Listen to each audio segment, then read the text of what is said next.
ન્યૂઝ7 આપ સૌનું હાર્દિક સ્વાગત છે। આવો જોઈએ આજના સમાચાર। અરવલ્લી હેલ્મેટ નહીં તો કચેરીમાં પ્રવેશ નહીંના આદેશનું પાલન ન કરનારા કર્મચારીઓ સામે આરટીઓ દ્વારા દંડનીય કાર્યવાહી। અરવલ્લી જિલ્લામાં રાષ્ટ્રીય માર્ગ સલામતી માસની ઉજવણી નિમિત્તે એઆરઓ અધિકારીની ટીમ દ્વારા અરવલ્લી જિલ્લા સેવા સદનના મુખ્ય ગેટ ખાતે હેલ્મેટ અને સીટ બેલ્ટની ડ્રાઈવ યોજવામાં આવી હતી, જેમાં દ્વિચક્રી વાહન ઉપર હેલ્મેટ વિના અને કારમાં સીટ બેલ્ટ પહેર્યા વિના કચેરીમાં પ્રવેશ કરતા વાહન ચાલક કર્મચારીઓ સામે દંડનીય કાર્યવાહી હાથ ધરવામાં આવી હતી। જે વાહન ચાલક કર્મચારીઓએ હેલ્મેટ અને સીટ બેલ્ટ પહેર્યા હોય એવા લોકોને ગુલાબનું ફૂલ આપી સન્માનિત અને હેલ્મેટ નહીં તો કચેરીમાં પ્રવેશ નહીંના આદેશનું પાલન ન કર્મચારીઓમાં જાગૃતિ લાવવાનો આરટીઓ અધિકારીની ટીમ દ્વારા પ્રયાસ કરવામાં આવ્યો હતો। આગામી દિવસોમાં પણ લોક જાગૃત અને ટ્રાફિક નિયમોનું પાલન કરવા ડ્રાઈવ યોજવામાં આવશે તેવું આરટીઓ અધિકારીએ જણાવ્યું હતું। Reporter Gajendrasinh Zala, News Seven India, Aravalli.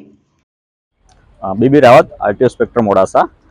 આજ રોજ રોડ સેફટી માસ અંતર્ગત જિલ્લા સેવા સદન ખાતે હેલ્મેટની ડ્રાઈવ અને સીટ બેલ્ટની ડ્રાઈવ યોજવામાં આવી હતી, જેમાં સરકારી કર્મચારીઓ તેમજ કચેરીમાં આવતા અન્ય લોકોના વ્હીકલ્સના ડોક્યુમેન્ટ ચેક કરવામાં આવ્યા હતા, તેમજ હેલ્મેટ્સ અને સીટ બેલ્ટની એન્ફોર્સમેન્ટ કરી તેમને ચલાન આપવામાં આવ્યા હતા તથા જે લોકો હેલ્મેટ તથા સીટ બેલ્ટ પહેર્યું હતું તેમને પુષ્પગુચ્છ અર્પણ કરી તેમનું અભિવાદન કરવામાં આવ્યું હતું।